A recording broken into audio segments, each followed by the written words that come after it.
Hello बच्चों, आइए इस प्रश्न को पढ़ते हैं। किसी चालक कुंडली को यदि आदर्श घर्षण रहित धुरी पर एक कोणीय वेग ओमेगा से एक बार चला दिया जाए तो वह बिना किसी बाह्य बल युग्म के चलती रहेगी। यदि कुंडली किसी चुंबकीय क्षेत्र में हो परंतु कुंडली का जो परिपथ है वो बंद ना हो तो बताइए कि क्या कुंडली को चलाने के लिए लगातार बल युग्म लगाना होगा। आइए इस प्रश्न की मुख्य अवधारणा की चर्चा करें। मुख्य अवधारणा, मान लीजिए कि हमारे पास में कुंडली है कुछ इस तरीके से और एक अक्ष है कुछ इस तरीके से, जिसके परितः हम इसको ओमेगा कोणीय वेग से घुमाते हैं। यहाँ आसपास चुंबकीय क्षेत्र है, मान लीजिए अंदर की तरफ इस तरीके से, कुछ इस तरीके से, कुछ इस तरीके से।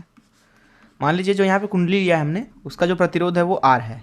इस अवस्था में क्योंकि जब इस कुंडली को हम घुमाएंगे ओमेगा से तो लगातार इसके अंदर से फ्लक्स बदलेगा, क्योंकि अभी ये कागज़ के तल में है। जब ये कागज़ के तल के अभिलंबोत हो जाएगा तब इससे गुजरने वाला फ्लक्स शून्य हो जाएगा।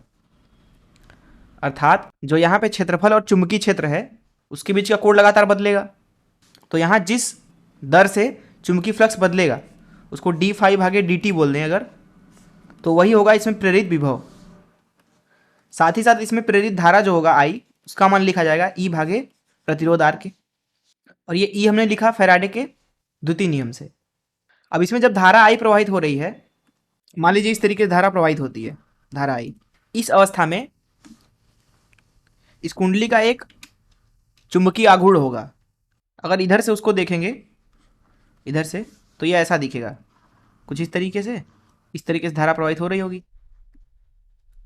चुंबकीय आघूर्ण होता है, इसके अभिलंबित होगा यहाँ पे इस दिशा में m सदिश।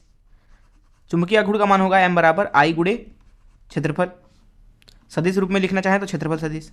अब जब किसी कुंडली के पास चुंबकीय आघूर्ण होता है किसी चुंबकीय क्षेत्र में तो उसके ऊपर बल लगता है।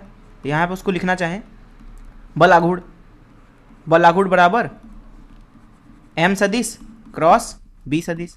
तो यहाँ पे होगा ये कि जो कुंडली घूम रहा है ओमेगा से वो इस कुंडली के ऊपर बल आघूर्ण लगाने लगेगा चुंबकीय क्षेत्र, जैसे ही यह धारा प्रवाहित होगा, और उस बल आघूर्ण से इसका ओमेगा लगातार कम होने लगेगा। इसलिए यहाँ पे लिखेंगे यदि ओमेगा को नियत रखना है, अर्थात हम चाहते हैं कि जो इसका कोणीय वेग है वो ना बदले, तो हमें बाहर से बल आघूर्ण लगाना पड़ेगा इसके बराबर। इसको बराबर कर देते हैं ऋण टाउ सदिश बाहर से, अर्थात बाहर से हम इतना बल आघूर्ण लगाएंगे। ऋण क्यों? क्योंकि जो चुंबकीय क्षेत्र बल आघूर्ण लगा रहा है उसके विपरीत दिशा में लगाना है ताकि कुल बल आघूर्ण शून्य हो जाए।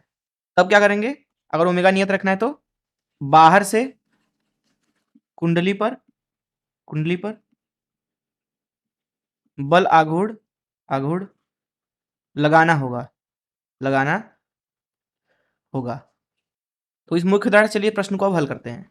अब देखिए यहाँ पे हमसे बोला जा रहा है कि जो कुंडली है वो बंद नहीं है, उसका परिपथ बंद नहीं है। अर्थात कुंडली है कुछ इस तरीके से, इसका परिपथ लेकिन बंद नहीं है।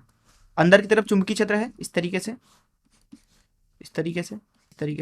अब देखिए इसको किसी अक्ष के परितः हम घुमा देते हैं, ओमेगा से घुमा दिया तो क्या होगा, इसके अंदर से फ्लक्स परिवर्तित होगा, तो इसके अंदर विभव प्रेरित हो जाएगा डी फाई भागे डी टी।